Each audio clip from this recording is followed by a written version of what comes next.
Kilo almanın birkaç yöntemi var. Sağlıklı yöntemler ve sağlıksız yöntemler var. Bizim istediğimiz tabii ki sağlıklı yöntemler. Sağlıklı yöntemlerde kilo almak nedir? Aslında sizin vücudunuzdaki kas oranınızı arttırmaktır. Bakın yağ değil, su değil, kas oranını arttırmaktır ki siz istediğiniz görünüme kavuşun. Çünkü birçok insan kilo almak istersen fit olarak kilo almak ister. Yani kimse göbekli, yağlı bir şekilde kilo almak istemez. Bu sebeple kilo alırken almanız gereken besinler, antrenmanınızı dinlenmeniz çok önemlidir. Bu yüzden öncelikle antrenman. Antrenman yapmanız gerekiyor. Kaslarınız yorulsun, strese girsin ve beyin onlara gelişmeleri gerektiğini söylesin. Bu konuda da beyin ilettikten sonraki süreçte kaslarınızı yordunuz, antrenmanınızı yaptınız. Daha sonra beslenme devreye giriyor. Beslenme yaparken nasıl beslenmelisiniz? Tabii ki sağlıklı besinler almalısınız. Besinleri alırken 3 tane ana başlığı alabiliriz. 1. Proteinler, karbonhidratlar ve yağlar. Bu bizim için çok önemli. Sağlıklı protein, sağlıklı karbonhidrat ve sağlıklı yağ ile biz kilo alımını gerçekleştirebiliriz. Üçüncü konu dinlenme. Dinlenmeyi iyi yaptığımız süreçte uykumuzu yeterli ölçüde, yeterli saatlerde aldığımız zaman, uzun saatler ayakta kalmadığımız zaman biz yine kilo alımını sağlıklı bir şekilde gerçekleştirebiliriz. Örnek vermem gerekirse benim öğrencilerle çalıştığım birkaç örneği sizinle paylaşabilirim. Burada kilo almak isteyen öğrencim bana geldiği zaman örneğin 70 kilo bir birey, onun yağ kas ölçüm analizini yapıyoruz biz. Daha sonra antrenman performansı için bazı antrenman testleri yapıyoruz. Güç, kuvvet, dayanıklılık, kondisyon testlerini yapıyoruz. Bundan sonra da beslenmesini analiz ediyoruz. Gün ve saat olarak, haftalık olarak neler yediğini, hangi periyotlarda yediğini tespit ediyoruz.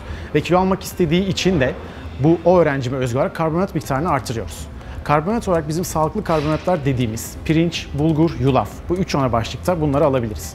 Özellikle ben bunun pirincin türevleri de var, basmati, yasmin gibi, istediğini tüketebilir. Pirinci öğrencilerime tavsiye ediyorum. Tabii bunu da belirlediğim periyotlar dahilinde. Çünkü kilo almak istiyorsa sağlıklı bir karbonhidrat ve sağlıklı zaman diliminde alması gerekiyor. Belirlediğim bir zaman diliminde onu öneriyorum, gramını veriyorum. Gramını verirken onun kilosunu ve antrenman periyodunu hesaplayarak veriyorum. Yani dediğim gibi herkesin kişiye özel olması gerekiyor. Herkese aynı gramda aynı oranı vermiyorum. Akabinde yine protein oranını hesaplıyorum.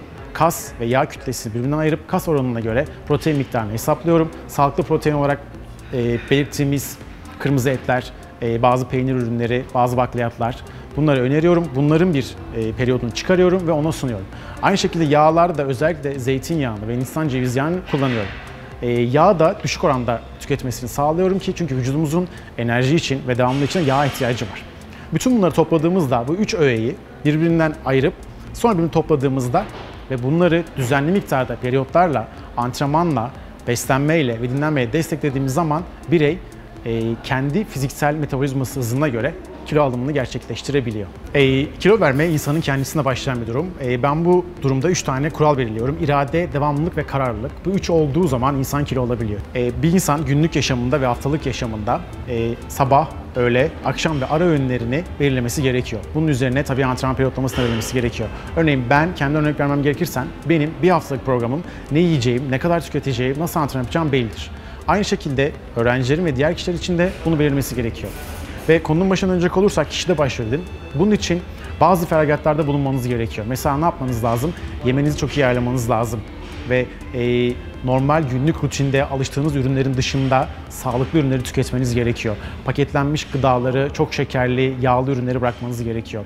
Özüne baktığımız zaman aslında kilo vermek kadar kilo almak da zor bir kavram. Nasıl kilo vermek için diyet yapıyorsak aslında kilo alırken de bir diyet yapmamız, yine kişiye özel bir diyet yapmamız gerekmekte.